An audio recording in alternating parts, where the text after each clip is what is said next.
అండి శివుడు గారు, ఇవాళ మనం ఒక అద్భుతమైన టాపిక్ని మాట్లాడటానికి వచ్చేసాం.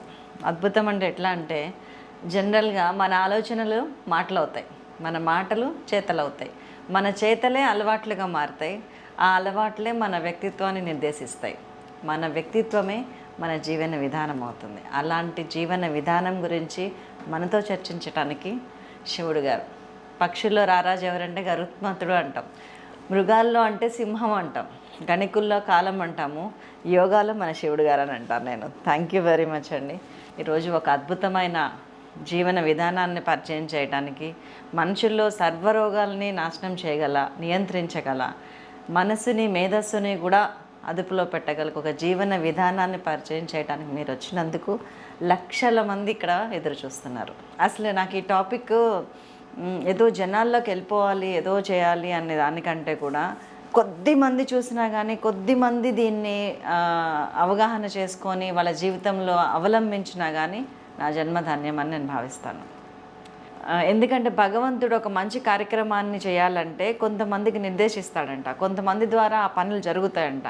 అలా మీ ద్వారా జరిగే పనిని నేను ప్రజల ముందుకు తీసుకెళ్ళగలగటం అనేది నా అదృష్టంగా భావిస్తూ ఈరోజు మన ఫుడ్ మేనేజ్మెంట్, జీవన విధానంలో ప్రధానమైన ఫుడ్ మేనేజ్మెంట్, వెయిట్ లాస్ అవ్వచ్చు, వెయిట్ గెయిన్ అవ్వచ్చు, షుగర్ అవ్వచ్చు, ఎన్ని రోగాలు జబ్బులు అవ్వచ్చు, ప్రశాంతమైన జీవితం కావచ్చు, అన్నీ రిలేటెడ్ టు ఫుడ్ మేనేజ్మెంట్. ఆ ఫుడ్ మేనేజ్మెంట్ గురించి శివుడు మాస్టర్ మనకి ఇవాళ చెప్పబోతున్నారు. మీరు చెవులు రిక్కించి అన్నీ పక్కకు పెట్టేసి అసలు ఒక రూమ్లో కూర్చొని ప్రశాంతంగా వినండి. మీ చేతిలో బుక్కు పెన్ను తీసుకోండి please, my request. Thank you. And మీకు ఇన్స్పిరేషన్ ఉండాలంటే నేను కూడా తీసుకొని పెట్టుకుంటాను, ఒకటి రాసుకుంటాను, సో దట్ మీరు కూడా రాసుకోవచ్చు. చెప్పండి సార్. ముందుగా మీరు నా గురించి ఏదో పెద్ద పెద్ద మాటలు వర్డ్స్ ఉపయోగించారు. మేము ఫీల్ అయ్యామండి, మా ప్రేక్షకులు కామెంట్స్ రూపంలో వెల్లువలా పంపిస్తున్నారు అవన్నీ. వాటికి నేను అర్హుణ్ణి కాదేమో అనుకుంటాను. సరే, అది మీ ఒపీనియన్, మా ప్రేక్షకుల ఒపీనియన్. ముందుగా ఈరోజు మనం ఏదైతే మీరు నన్ను చెప్పమని అడిగారో టాపిక్, నిజానికి అది చాలా ఇంపార్టెంట్ టాపిక్ అండి. మన భోజనమే మన ఆరోగ్యాన్ని ప్రభావితం చేస్తుంది, నిర్దేశిస్తుంది. అవును, ఇది అవునన్నా కాదన్నా, ఎవరు ఒప్పుకున్నా ఒప్పుకోకపోయినా నిజం ఇదే, వాస్తవం ఇదే. అవును, ఇదే సైన్స్ కూడా ఒప్పుకుంటుంది, సైంటిఫిక్ కూడా ప్రూవ్ అయింది. వేల సంవత్సరాల నుంచి మానవ జీవన మనుగడల్లో ఇది ప్రధానమైనటువంటిది. మన ఆహారమే మన ఆరోగ్యాన్ని నిర్దేశిస్తుంది. మన ఆహారమే మన జీవన రక్ష. మానవుడే కాదు, ఈ భూమండలంలో జన్మించినటువంటి ప్రతి జీవి కూడా తన మనుగడని కొనసాగించడానికి ఆహారం అనేది అత్యంత ముఖ్యమైనటువంటిది. మొదటిది ప్రాణవాయువు, ఆక్సిజన్. రెండవది నీరు. ఆ తర్వాత మూడవది ఆహారం. అవును, ఇది ఆక్సిజన్ గురించి ప్రాణాయామం ద్వారా మనం కొంతవరకు తెలుసుకున్నాం. వాటర్ మేనేజ్మెంట్ని మీరు ఆల్రెడీ చెప్పారు, అన్ని ఎపిసోడ్స్లో చెప్తా వస్తున్నారు. అండ్ ఫైనల్లీ ఇప్పుడు ఫుడ్, భోజనం. నిజానికి ఈ ఆహారమే ప్రపంచంలో ఎక్కడ ఆహారం గురించినటువంటి అంతగా పరిశోధన జరగలేదండి. కేవలం భారతదేశంలో మాత్రమే ఆహారం గురించి విస్తృతమైన పరిశోధన జరిగింది వేల సంవత్సరాల నుంచి. శబాష్ శబాష్, భారతదేశం అంటే మనమే. ప్రపంచంలో ఏ దేశంలో కూడా భోజనానికి ఇంత ప్రాముఖ్యత లేదు. భోజనం గురించి, ఆహారం గురించినటువంటి శాస్త్రం లేదు. ఎందుకంటే ప్రపంచంలో వేరే దేశాల్లో భోజనం అంటే 1-2 ఐటమ్స్తోనే ముగిస్తారు. అవును, కానీ భారతదేశంలో భోజనం అనే దానికి ఒక సబ్జెక్టే ఉందని, దాని పేరు పాకశాస్త్రం. మీరు చేస్తున్నారు అదే రోజు, దీని పేరు పాకశాస్త్రం. ఒక సబ్జెక్ట్, ఒక శాస్త్రమే ఉంది. ప్రపంచంలో నిజానికి భారతదేశంలో పూర్వకాలం నుంచి ప్రత్యేకంగా ఆసుపత్రులు అంటూ ప్రత్యేకంగా లేవు. బ్రిటిష్ వాళ్ళు వచ్చిన తర్వాత ప్రత్యేకంగా హాస్పిటల్స్ అవసరం పడింది. కానీ పూర్వకాలంలో ప్రతి ఇంట్లో ఒక ఆసుపత్రి ఉండేది, హాస్పిటల్. అదే మన వంటిల్లు. అవును, వంటిల్లు. ఏది ఉన్నా కానీ జలుబు చేసిందంటే కొన్ని కాస్త తీసుకొస్తారు, దగ్గు వచ్చిందంటే కొన్ని, అజీర్తి అంటే కొన్ని. నిజమేనండి, ప్రతి దానికి ఉంది. మన యొక్క వంటింట్లో ఉన్నటువంటి ప్రతి వస్తువు కూడా అద్భుతమైన మెడిసిన్ అండి. అవును, ప్రతి వస్తువు, ప్రతి ఐటమ్, జీలకర్ర, వాము, లవంగ, యాలకులు, దాల్చిన, మెంతులు, దాల్చిన చెక్క, లవంగాలు, వెల్లుల్లి, అల్లం, ఇవన్నీ కూడా, కరివేపాకు, పుదీనా, ప్రతి ఐటమ్ కూడా ఒక్కొక్కటి 10 నుంచి 20-30 పైగా వ్యాధుల్ని తగ్గించే మెడిసిన్. ఇంగువ ఎస్, ఇంగువ.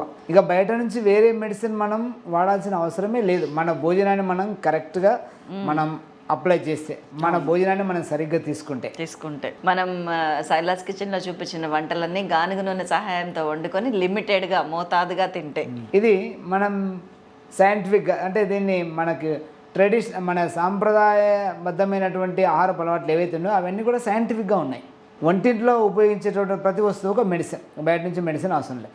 దీన్ని మనం కరెక్ట్గా అప్లై చేస్తే అనుకున్నాం. అది అయితే ఇక్కడే ఈరోజు భారతదేశం ఒకనాడు ప్రపంచానికి భారతదేశమే జీవన విధానాన్ని అన్నింటినీ పంచింది. దురదృష్టం ఏంటంటే ఇప్పుడు విదేశాల నుంచి ఆహారపు అలవాట్లు దిగుమతి చేసుకున్నది భారతదేశం ఎక్కువగా. ఇదే మన ఆరోగ్యాన్ని చెడగొడుతున్నటువంటి విషయం. అంటే విదేశీయుల యొక్క ఆహారపు అలవాట్లు చెడ్డవి, తప్పుడు అని కాదు నా ఉద్దేశం. ఏ ప్రాంతంలో ఉన్నటువంటి ఆ ప్రాంతంలో ఉన్నటువంటి వాతావరణ భౌగోళిక పరిస్థితులకు అనుగుణంగా అక్కడి ఆహారపు అలవాట్లు నిర్ధారించబడతాయి పూర్వకాలం నుంచి కూడా. అవే ఆ ప్రాంతంలో ఉన్నటువంటి వారి యొక్క ఆరోగ్యాన్ని పరిరక్షిస్తాయి, కాపాడుతాయి. ఇక్కడ ఇప్పుడు ఏమైందంటే మొత్తము ఇది గ్లోబలైజేషన్ జరిగిన తర్వాత, ప్రపంచం అంతా కూడా ఒక విలేజ్ అయిన తర్వాత ఎక్కడెక్కడో అనేక దేశాల్లో అనేక ప్రాంతాల్లో ఉన్నట్టు ఆహారపు అలవాట్లు అన్నింటినీ ప్రపంచంలో అందరూ మార్పిడి చేసుకుంటాం. మనం అందులో భాగంగా మన భారతదేశంలో ఉన్న వాళ్ళు కూడా దిగుమతి కొన్ని మార్పులు వచ్చినాయి. ఇక్కడ సమస్య ఎక్కడంటే దీన్ని మనం సరిగా అర్థం చేసుకోవాలి.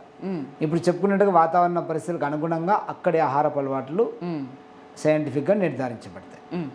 భారతదేశ వాతావరణ పరిస్థితులు వేరు. ఇప్పుడు మనం ఫాలో అవుతున్నటువంటి ఫారిన్ కంట్రీస్, పాశ్చాత్య దేశాల యొక్క ఆహారపు అలవాట్లని మనం ఎక్కువగా దిగుమతి చేసుకున్నాం, ఎక్కువగా ఫాలో అవుతున్నాం. ఇప్పుడు ఏదైతే మన దేశాల నుంచి దిగుమతి చేసుకున్నామో పాశ్చాత్య దేశాలు, ముఖ్యంగా ఫారిన్ కంట్రీస్లో వాతావరణం మన దేశ వాతావరణానికి క్వైట్ అపోజిట్గా ఉంటుందండి. అవన్నీ కూడా చల్లని ప్రదేశాలు, మన దేశం ఉష్ణదేశం. ఇప్పుడు చెప్పినటువంటి దేశాల్లో దాదాపు 6 నెలల నుంచి 8 నెలల వరకు సూర్యోదయమే జరగదు. ఎప్పుడు చల్లని ప్రదేశాల్లో ఉంటారు. భారతదేశంలో 360 డేస్ సూర్యోదయం జరుగుతుంది, ఎప్పుడో మొబైల్ పట్టినప్పుడు తప్ప. అక్కడ వాళ్ళు పాటించే ఆహారపు అలవాట్లు వాళ్ళకు ఉపయోగంగా ఉంటాయి, వాళ్ళ ఆరోగ్యానికి మేలు చేస్తాయి. ఇక్కడ మనం అనుసరించేటువంటి ఆహారపు అలవాట్లు మనకు మేలు చేస్తాయి. వ్యతిరేకమైనటువంటి వాతావరణంలో ఉన్నటువంటి వారి యొక్క ఆహారపు అలవాట్లు ఇక్కడ ఎలా కుదురుతుంది? ఇది అన్సైంటిఫిక్. అవును. ఈ పిజ్జాలు, బర్గర్లు, బ్రెడ్లు, టిండ్ ఫుడ్, స్టోర్ చేసిన ఫుడ్ మనకు అవసరం లేదు. మనకి పండుతున్నాయి, అన్నీ అవైలబుల్ ఉన్నాయి. అందుకని ఈ విషయాన్ని మనం దృష్టిలో పెట్టుకొని ఎక్కడి వాతావరణ పరిస్థితులకు అనుగుణంగా ఉన్నటువంటి ఆహారపు అలవాట్లే మనకు మేలు చేస్తాయి. ఇక్కడ మనం ఆల్రెడీ అందులో మునిగిపోయాం. దాన్ని సరి చేసుకోవాల్సిన అవసరం ఉంది. మనకు వచ్చేటటువంటి సమస్యలు, వ్యాధుల లోపల 80 to 85% సమస్యలు కావచ్చు, వ్యాధులు కావచ్చు. వీటికి డాక్టర్ యొక్క అవసరం ఏమీ లేదు, మనకు మనమే సరి చేసుకోవచ్చు. ఎలాగా? ఇప్పుడు చెప్పినట్టు ఆహార నియమాలు, మన దినచర్యని సరి చేసుకుంటే మనకు మనమే సరి చేసుకోవచ్చు. వినండి, ఓన్లీ 15% ఏవైతే వ్యాధులు కానీ సమస్యలు ఉంటాయో వీటికి మాత్రమే సర్టిఫైడ్ డాక్టర్స్, అంటే దానికి సంబంధించినటువంటి శాస్త్రాన్ని అధ్యయనం చేసినట్టు, స్టడీ చేసినట్టు వ్యక్తులు, డాక్టర్స్, సర్టిఫైడ్ అయినటువంటి వాళ్ళకి అవసరం పడుతుంది 10 to 15% డిసీజ్కి మాత్రమే. అది కూడా ఎప్పుడు? అది వచ్చిన తర్వాత. రాకముందు కూడా వాళ్ళ అవసరం లేదు, మనం రాకుండా చేసుకోవచ్చు. మన యొక్క జీవన విధానం అలాంటి పద్ధతిలో మన శైలిని మార్చుకోవటం ద్వారా అవసరం పడుతుంది. దృష్టి మారితే సృష్టి మారును అంటారు కదా, అలాగా మన దృక్పథం మారితే ఆరోగ్యం పట్ల మన ఆలోచన మారితే ఆటోమేటిక్గా ఆరోగ్యం కూడా బాగుపడుతుంది. మన ఆహారం విషయానికి వస్తే, భోజనం విషయానికి వస్తే, మన ఆహారంకి, భోజనానికి 3 గుణాలు ఉంటాయండి. ఒకటి సత్వగుణం, రెండవది రజోగుణం, మూడోది తమో గుణం. దీన్నే మనం సాత్విక భోజనం, రాజసిక భోజనం, తామసిక భోజనం అంటాం. మన భోజనం 3 రకాలుగా ఉంటుంది. ఇందులో మనకి మొదటిదైనటువంటి సాత్విక భోజనం ఏదైతుందో, సత్వగుణాన్ని కలిగించే భోజనం, ఇది సంవత్సరం పొడుగునా మనం తీసుకోవడానికి అనుకూలంగా ఉంటుంది, లైఫ్ లాంగ్ తీసుకోవడానికి అనుకూలంగా ఉంటుంది. అందులో బాల్యంలో, వృద్ధాప్యంలో అట్లా మీరు అనేది. ఇందులో పూర్తి శాకాహారంతో కూడి ఉన్నటువంటి ఆహారం మరియు సరళంగా సింపుల్గా ఉన్నటువంటి భోజనం, ఈజీగా డైజెస్ట్ అయ్యేది. సింపుల్గా సామాన్యుడి భోజనం అని చెప్పొచ్చు. అచ్చా, సత్వగుణం అంటే సామాన్యుడి భోజనం శాకాహారం. ఎస్, ఓకే పూర్తి శాకాహారం అండ్ సామాన్యుడి భోజనం, సింపుల్గా ఉన్నటువంటి భోజనం, ఓకే. మరియు అది తాజాగా ఉన్నటువంటి భోజనం. ఓ, కుళ్ళిపోయినటువంటి పాచిపోయినటువంటి ఫ్రిడ్జ్లో పెట్టినవి కాదు. కాదు, తాజాగా ఉన్నటువంటి భోజనం. సార్ నన్ను ఏదో తిడుతున్నట్టున్నారు, చెప్పండి. అది సాత్విక భోజనం అని చెప్పవచ్చు. ఇది మనం ఈ సాత్విక భోజనం మనకి పూర్తి ఆరోగ్యాన్ని అందిస్తుంది. మనం వారంలో 7 days తినొచ్చు, మంత్లో 30 days తీసుకోవచ్చు, ఇయర్లో 360 days తీసుకోవచ్చు, 100 years వరకు కూడా తీసుకోవచ్చు. ఎలాంటి ఇబ్బంది అన్ని లేదు. ఋతువుల్లో సర్వకాల సర్వావస్థలయందు మనం ఈ భోజనం తినొచ్చు. దట్ ఈస్ కాల్డ్ సాత్విక భోజనం. ఇప్పటిదాకా మనం చెప్పుకున్న సత్ప్రవర్తనాన్ని అందించే సాత్విక భోజనం. సత్ప్రవర్తన అందించేది మనం చెప్పినట్టుగా రోగాలని శాకాహారం అండ్ సింపుల్గా ఉన్న సరళంగా, సింపుల్గా, తాజాగా. ఎస్. ఇక రెండవ భోజనంలోకి వెళ్దాం.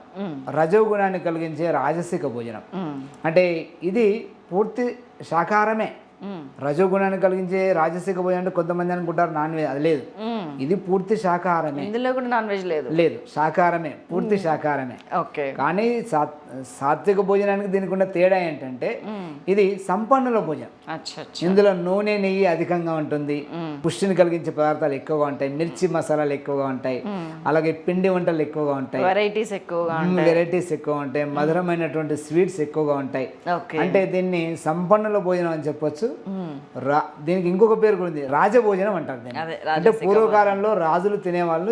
టేబుల్ నిండా చాలా ఐటమ్స్ పెట్టుకొని ఏది తినాలో అర్థం కాక, ఫ్రూట్స్ కూడా ఒక 5-6 రకాలు, స్వీట్స్ ఒక 7-8 రకాలు, కూరలు చెప్పనే అక్కర్లేదు, రోటి పచ్చళ్ళు, నెయ్యిలు, అప్పడాలు, వడియాలు. నన్ను చెప్పమంటే అడగండి, ఎన్ని చెప్పాలి, టోటల్ కౌంట్ చెప్పండి. Maybe more than 35-40.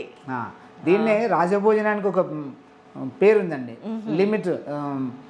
ఏదే దీన్ని చెప్పన్ భోగ్ అనేవాళ్ళు పూర్వకాలంలో.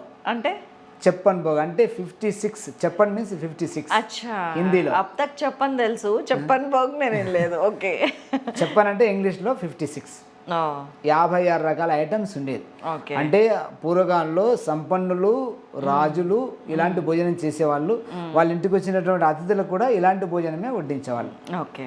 ఇది రోజు తినడానికి పనికిరాదండి, అసలు పనికిరాదండి. అప్పుడప్పుడు పని చేయక్కర్లేదు, తిని పడుకోవటమే. అప్పుడప్పుడు తినవచ్చు. అంటే ప్రత్యేకమైనటువంటి విందులు, వినోదాలకు వెళ్ళినప్పుడు, ఫెస్టివల్స్, పండుగలు, పెళ్లిళ్ళు, పేరంటాలు, ఇలాంటి సందర్భాల్లో తినవచ్చు. రోజు తింటే మటుకు తప్పకుండా రోగాలు వస్తాయి. అప్పుడు డాక్టర్కి అవసరం పడుతుంది, హాస్పిటల్కి అవసరం పడుతుంది. అందుకనే పూర్వకాలంలో రాజవైద్యులు అనేవాళ్ళు ఉండేవాళ్ళు. అంటే రాజులకు మాత్రమే వైద్యులు ఉండేవాళ్ళు, అందుకే రాజవైద్యులు అని పేరు. అంతేనంటారు. సంపన్నులకి, రాజులకి ఉండేవాళ్ళు వైద్యులు. కామన్ పీపుల్ కు సపరేట్ ప్రత్యేక డాక్టర్స్ ఏం లేదు. ఊరి చివరి ఒక ఆయన ఆకులు అలములు తీసుకొచ్చి నూరిచ్చేసేటోళ్ళు. అది కాకుండా ప్రత్యేకంగా డాక్టర్లు ఉండేవాళ్ళు కాదు, కానీ ప్రతి ఇంట్లో ఒకరు లేదా 2 డాక్టర్లు ఉండేవాళ్ళు. ప్రతి ఇంట్లో అంటే ఆ ఇంట్లో ఎవరైతే పెద్ద వయసులో ఉంటారో వాళ్ళే ఆ ఇంట్లో డాక్టర్స్. వాళ్ళకి పూర్తి జ్ఞానం ఉంటుంది, నాలెడ్జ్ ఉంటుంది. సంవత్సరంలో ఏ సీజన్ లో ఎలాంటి ఆహారం తీసుకోవాలి. ఇప్పటికీ కూడా ఇంట్లో పెద్దవాళ్ళే డాక్టర్లు. అది చెయ్యొద్దు, ఇది చెయ్యి, ఇట్లా ఉండు, అలా చెప్పు అని చెప్తే పెడచెవిని పెడతాం చూసారా, ఆ ఇల్లు ముందుకెళ్ళదు. పెద్దవాళ్ళు చెప్పింది కొంతైనా వంట పట్టించుకొని, అరే ఎందుకు చెప్తున్నారు, ఏం ఇది భోజనం అనే కాదండి, ఇంట్లో మామూలు మేనేజింగ్ విషయాల్లో కూడా వినగలిగితే మాత్రం అది అదృష్టం. కొంచెం చాదస్తంగా అనిపిస్తుంది, కాదనను, కానీ ఆ చాదస్తం వెనకాల దీర్ఘకాలిక లాభాలు ఉంటాయి. ఇమీడియట్గా కనిపించవు మనకి, దీర్ఘకాలంలో మాత్రం అబ్బా అవి బంగారు గోల్డెన్ వర్డ్స్ అనిపిస్తుంది మనకి. ఇక్కడ ఈ రాజభోజనం రోజు తింటే మనకు వ్యాధులు వస్తాయి. ఫ్యాట్ పెరుగుతుంది, కొలెస్ట్రాల్ పెరుగుతుంది, జాయింట్ పెయిన్స్ పెరుగుతాయి, షుగర్ పెరుగుతుంది, బీపీ పెరుగుతుంది, వెయిట్ కూడా పెరుగుతుంది. అందుకని అప్పుడప్పుడు తినవచ్చు, ఇప్పుడు పెరుగుతుంది. దీన్ని పండుగలు మనం చెప్పుకున్నట్టుగా ప్రత్యేక కార్యక్రమాల్లో ఇంకొక సందర్భంలో కూడా తీసుకోవచ్చండి. ఎప్పుడంటే సంతానం కోసం ప్రయత్నం చేసే నూతన దంపతులు, పెళ్ళైనటువంటి కొత్త దంపతులు, నూతన దంపతులు అండ్ 2వ సంతానము 3వ సంతానం కోసం ప్రయత్నం చేసే సందర్భంలో రాజసిక భోజనం తీసుకోవచ్చు, కంపల్సరీ తీసుకోవాలి. 30 to 40 days 30 to 40 days ఈ రజోగుణాన్ని కలిగించే భోజనం. రజోగుణం ఇక్కడ రాజసిక భోజనం దేన్ని కలిగిస్తుంది? రజోగుణాన్ని కలిగిస్తుంది. కోరికలను ఉత్పన్నం చేస్తుంది, రజోగుణాన్ని కలిగిస్తుంది. ఓకే. ఈ రజోగుణంలో కూడినటువంటి రాజసిక భోజనంలో ప్రధానమైనటువంటిది నెయ్యి, నూనె, మధురమైనటువంటి స్వీట్స్. వీటి యొక్క గుణం ఏంటంటే ఇవి పుట్టబోయేటటువంటి సంతానాన్ని, ఆరోగ్యవంతమైనటువంటి సంతానం, మేధస్సుతో కూడినటువంటి సంతానం, శక్తివంతమైనటువంటి సంతానాన్ని ఇచ్చేటటువంటి గుణం ఈ భోజనంలో ఉంటుందండి. ఓకే. అందుకని పూర్వకాలంలో మీరు అబ్జర్వ్ చేయండి, పెళ్ళైనటువంటి తర్వాత 30 days 40 days దాకా నూతన దంపతులను ఎక్కడికి బయటికి పంపించకుండా ఒకే గదిలో ఉంచి వాళ్ళకి ప్రత్యేకమైనటువంటి వంటలు తాజాగా ఉన్నటువంటి, ఇప్పుడు చెప్పినట్టుగా 40, 50, 100 రకాల ఆహార. ఇప్పుడు హనీమూన్కి వెళ్ళిపోతారండి, అది కూడా మారిషస్కి. అది రాంగ్, అది త్రిదోషాల్లో వస్తుంది. డీటెయిల్గా చెప్తాను, అది కంప్లీట్ రాంగ్. అది దానివల్లనే ఇంకా అది మనం మార్చలేము, మార్చే పరిస్థితి, కొన్ని మార్చలేని స్థితులు ఉంటాయి. మీరు మార్చలేరు, నేను మార్చగలుగుతా అండి. ఎలా? నాకు అవకాశం వస్తే నేను మారుస్తాను. అవకాశం వస్తే, నోట్ దిస్ పాయింట్. ఎవరు ఇస్తున్నారు మనకి అవకాశం? మీలాంటి వాళ్ళు ఇంకా ఛానల్స్ వాళ్ళు ఇస్తే ఖచ్చితంగా నేను మార్చగలుగుతాను. నాకు ఆ కాన్ఫిడెన్స్ ఉంది. నేను ఇప్పటికి చాలామంది నా యోగా శిబిరాల్లో వచ్చిన వాళ్ళని మార్చగలిగాను. టైం అంటే వాళ్ళు మనం మారుతామండి, మన పిల్లల్ని మార్చలేం కదా. వాళ్ళు ఎట్లా ఇప్పుడు 10th ఇంటర్మీడియట్కి వస్తేనే ఇది నా ఇష్టం, ఇది నాకు నచ్చిన కలర్, ఇది నాకు నచ్చినది అని మాట్లాడుతున్నారు. సమయం పడుతుంది. ఆ మార్పు అనేది తరతరాలుగా రావాలి, వస్తుంది. ఆల్రెడీ మనం పాశ్చాత్యం అన్నట్టు మీరు తరతరాలుగా ఒక దీనికి వచ్చేసాం. ఇప్పుడు ఎట్లా అయిపోయిందంటే, ఇంతకు ముందు విదేశాల్లో అంట పిల్లల్ని కొడితే తప్పంట, జైల్లో వేస్తారంట అని చెప్పుకునేవాళ్ళు. మన దేశంలో ఆ పరిస్థితి ఇంకెంతకాలంలోనూ లేదు. సమాజంలో మార్పు వస్తుంది. అవును, మీ ఉద్దేశం గ్రేట్, నిజంగా ఆ కాన్ఫిడెన్స్ అంతకన్నా గ్రేట్. నాకు ఖచ్చితంగా మీకు అది ఉంది కాబట్టి ఇప్పుడు ఒక్క రోజులో రాలేదు కదండి స్వాతంత్రం అనేది. కొన్ని సంవత్సరాలు కలలు కానీ కొన్ని వేల మంది పని చేస్తే మనం ఇట్లాంటి స్వేచ్ఛ వాళ్ళు, మీలాంటి వాళ్ళు ఇంకొక మంది పని చేస్తూ ఉంటే మేము చేయూతిని అందిస్తాం. డెఫినెట్గా రావాలని మేము కూడా కోరుకుంటాం మనస్ఫూర్తిగా. తప్పకుండా. ఈ సంతానం కోసం ప్రయత్నం చేసే ముందు 30 to 40 days ముఖ్యంగా నెయ్యి, నూనె, స్వీట్స్ ఏవైతే ఉంటాయో ఇవి రజోగుణాన్ని పెంచి పురుషుల లోపల ఆరోగ్యవంతమైనటువంటి స్పెర్మ్ ఉత్పత్తి చేస్తుంది, వీర్యకణాలని, శుక్రకణాలని ఉత్పత్తి చేస్తుంది. మహిళల్లో అదేవిధంగా ఆరోగ్యకరమైనటువంటి శక్తివంతమైనటువంటి అండకణాలని, ఓవరీస్ని ఉత్పత్తి చేస్తుంది. ఇదంతా కూడా ఆహారం పైన మనం తీసుకునే ఆహారం పైన ఆధారపడి ఉంటుంది. ఓకే. అంటే ఉత్తమ సంతానానికి రాజసిక భోజనం అవసరం అంటారు.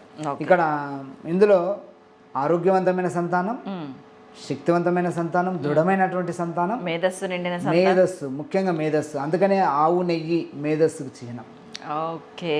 ఆవు నెయ్యి మేధస్సుని వృద్ధి చేస్తుంది. అందుకని ఆవు నెయ్యే ప్రధానమైనటువంటిది. రాజసిక భోజనంలో ప్రధానమైన అంశం ఆవు నెయ్యి. అమ్మ కాబోయే తల్లులారా, ఇప్పటి నుంచి ఆవు నెయ్యి సేవనం ప్రారంభించండి దయచేసి. నాకు ఇది తినాలని ఉంది, అది తినాలని ఉంది అంటే వాటితో పాటు కొంచెం ఆవు నెయ్యిని మన పిల్లల కోసం. ఇక్కడ ఆవు నెయ్యి గురించి నేను ఇంతకుముందు చెప్దాం అనుకున్నా, మర్చిపోయాను. ఆవు నెయ్యి గురించి నేను క్లారిటీ ఇస్తాను. ఇప్పుడు మీరు మార్కెట్లో కొనుక్కున్నటువంటి కంపెనీల నెయ్యి కాదండి. అవును, మీరు ఆవు పాలు తీసుకొని దాన్ని మరిగించి తోడుపెట్టి పెరుగు చేసి ఆ పెరుగుని కవ్వంతో చిలికితే వెన్న వస్తుంది. ఆ వెన్నని వేడి చేస్తే వచ్చేటటువంటి నెయ్యి ఏదైతుందో ఆ నెయ్యే ఆవు నెయ్యి. ఇప్పుడు నేను చెప్పిన గుణాలన్నీ ఆవు నెయ్యికే ఉంటాయి. మీరు ఎలాగ ఇప్పుడు షార్ట్ కట్లో పాల మీద మిగడు తీసి ఫ్రిడ్జ్లో పెట్టి వారం రోజుల తర్వాత తీసి మిక్సీలో వేసి గిర్రున తిప్పేసి నెయ్యి వచ్చిందంటే దాని ఎలాంటి నెయ్యికి సంబంధించిన గుణాలే ఉండవండి దానికి. అలా చేస్తారంటే మీరు? కాదండి, అది ఎలా సాధ్యం? ఎవ్రీడేతో నేను అలా చేయటం అంటే మీగడ తీసి పక్కకు పెడతాం, అది అలాగే చేస్తాము. 2 రోజులకు ఒక బాక్స్ నిండుద్ది, దాన్ని మళ్ళీ తోడు పెడతాం మంచిగా, అప్పుడు చేస్తే వస్తుంది. అది ఆవు నెయ్యి కానీ బర్రె నెయ్యి కానీ. పెరుగు చేయాలి. పెరుగు చేసి ఆ పెరుగుని కవ్వంతో చిలికి దాంతో వచ్చినటువంటి వెన్న ఏదైతుందో ఆ వెన్న ద్వారా వచ్చిన నెయ్యికి ఈ గుణం ఉంటుంది. అవును, పెరుగు చేస్తాం కంపల్సరీ రోజు. చాలా మంది ఇప్పుడు మనం మీగడేస్తాం కదండి, ఇప్పుడు మీ పనిలో మీకు కూడా చెప్తున్నాం, మనం మీగడ జమ చేస్తాం కదా, దాంట్లో అప్పుడప్పుడు 2 స్పూన్లు పెరిగేసి కలబెడుతుండాలి. మళ్ళా అట్లా చిన్న బాక్స్, మళ్ళీ పెద్ద పెద్ద బాక్సులు పెడితే పులిసి పోతుంది, కలర్ వస్తుంది దాని మీద. ఇంత బాక్స్ పెడితే మనకి 350 గ్రాములు నెయ్యి వస్తుంది. కవ్వంతో చిలకడానికి మిక్సీలో వేయడానికి చాలా తేడా ఉంటుందండి. మిక్సీలో హై స్పీడ్లో ఉంటుంది. హై స్పీడ్ అనేక సందర్భాల్లో భారతదేశ వాతావరణానికి సరిపడదు. స్లోగా వేగం పెంచుతూ చేసేటటువంటి మ్యాన్ మేడ్ అంటాం దీన్నే. దీనికే ఇప్పుడు చెప్పిన ఔషధ గుణాలు 100కు 100% ఉంటాయి. మీరు చేసిన దానికి కూడా ఉంటాయి, కానీ 100కు 100% ఉంటుంది, 70-80% ఉంటాయి. అదేమి నిషేధించాల్సింది కాదు, వాడుకోవచ్చు. ఈజ్ బెటర్ దాన్ నథింగ్ అనుకొని ముందుకు సాగిపో. ఎస్, వాడుకోవచ్చు. టైం ఉన్నప్పుడు అలాగా మ్యాక్సిమం. కానీ మనలో ఒక విత్తనం నాటారు, మీరు చూసారా? ఈ man made is the best 100%. అది డెఫినెట్గా హెల్త్ గురించి ఆలోచించే వాళ్ళు పడిపోతుంది. ఒక్కసారి కాకపోతే ఇంకోసారి స్టార్ట్ చేస్తారు. ఇప్పుడు ఆరోగ్యం ఇంపార్టెంట్ అండి. మీరు ఉరుకులు పరుగుల జీవితంలో కొన్ని లక్షల కోట్ల రూపాయలు సంపాదించిన ఆరోగ్యం లేదనుకోండి, మీరు వాటిని ఎంజాయ్ చేయలేదు. వేస్ట్. అవన్నీ చాలా మంది పరిస్థితి అంతే అవుతుంది. పెట్టాల్సిందే. ఇప్పుడు హాస్పిటల్కి పెట్టినా బయటికి రాలేని పరిస్థితి కదండి. ఇప్పుడు చనిపోయిన పెద్ద పెద్ద మహా దిగ్గజాలందరూ డబ్బులు లేకనా, ఆరోగ్యం లేక చనిపోయారు. డబ్బులు లేక కాదు. అందుకని మనం ముందుగానే ఇలా జాగ్రత్త పడితే మనం ఆనందంగా హ్యాపీగా మన లైఫ్ని కంటిన్యూ చేసి. ఇక్కడ నెయ్యి, ఇలాంటి నెయ్యికి ఇప్పుడు కంపెనీలు ఉన్నాయి. మీరు ఏ కంపెనీ కూడా మీరు నమ్మడానికి వీల్లేదు. ఏ కంపెనీ అయినా మిషన్ మేడ్ కూడా ఎలా చేస్తారు? వాళ్ళు డైరెక్ట్ మిల్క్లోంచి క్రీమ్ తీసి, క్రీమ్ తీసి తోడు పెట్టకుండా మిషన్లోంచి తయారు చేస్తాను. ఇప్పుడు మనం కంపెనీల యొక్క ఘీ, అది జస్ట్ ఏదో మనకు నెయ్యి తిన్నామనే తృప్తికి పనికొస్తుంది తప్ప నిషిద్ధం ఏం కదండి. ఏది లేనప్పుడు అది కొంచెం నయమే కదా. అలాగా.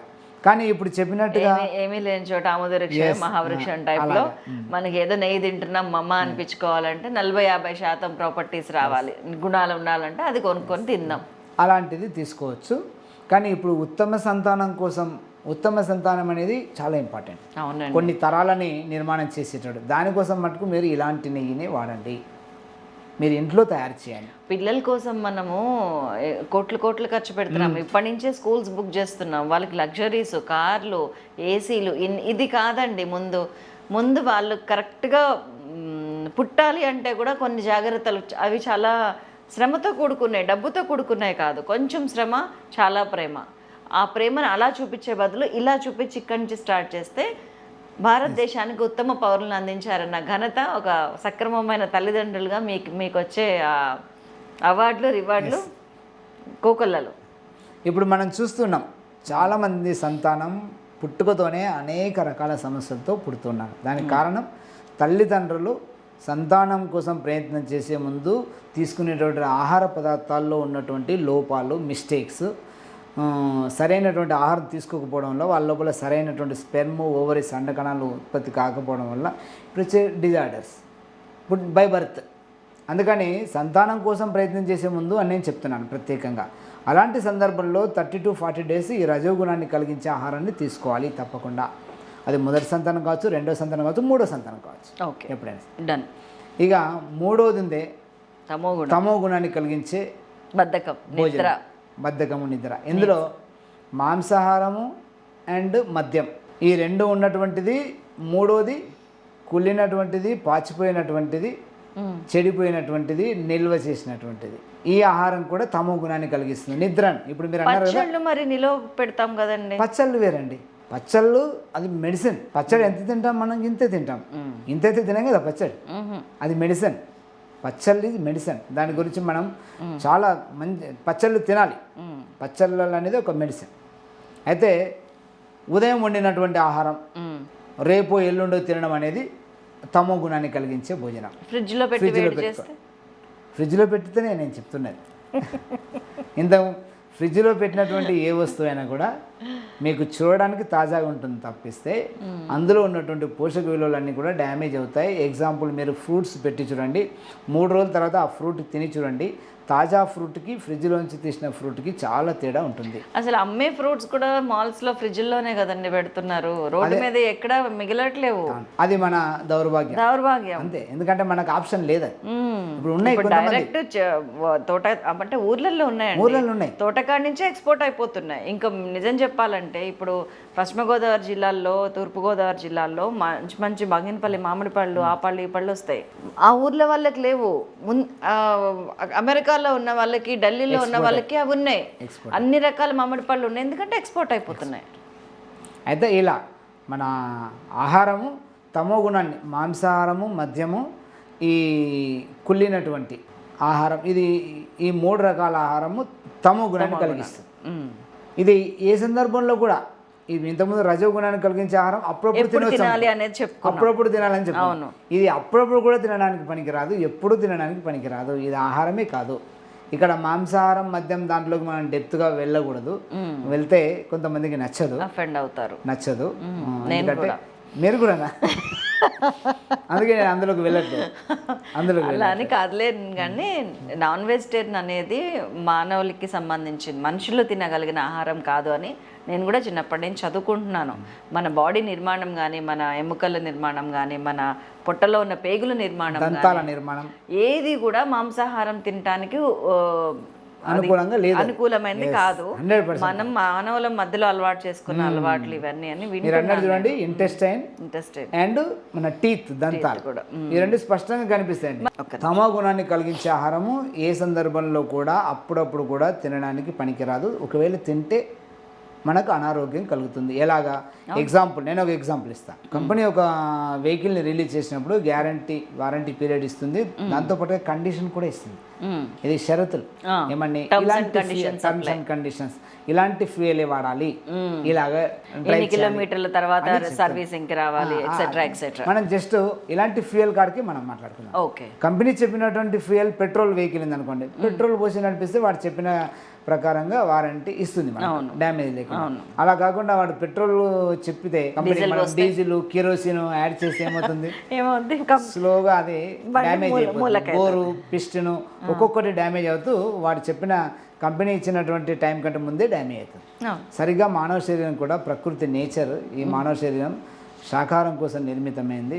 ఇందులో ఇప్పుడు మాంసాహారం వేస్తే నాకేమైంది, ఏం కాలేదు కదా, ఇప్పుడు ఏం కాదు, ఇప్పుడు స్టార్ట్ అవుతుంది డ్యామేజ్ అవ్వడం. ఇలా మనం ఇందులో శాకాహారం కాకుండా మాంసాహారము, మద్యము అన్నీ మిక్స్ చేసి వేయడం వల్ల స్లోగా ముందుగా డైజెస్టివ్ సిస్టమ్ డ్యామేజ్ అవుతుంది, ఆ తర్వాత ఇంటెస్టైన్ డ్యామేజ్ అవుతుంది, ఆ తర్వాత లివర్, కిడ్నీ, మెల్లగా ప్యాంక్రస్, ఇవన్నీ ఒక్కొక్కటి డ్యామేజ్ అయితే చివరికి టోటల్ బాడీ కొలాప్స్ అవుతుంది. మన యొక్క వారంటీ పీరియడ్ ఏంది? Minimum 100 years. Minimum 100 years, maximum కాదు ఇది. అందరూ అనుకుంటారు మ్యాక్సిమం 100 years అనుకుంటారు.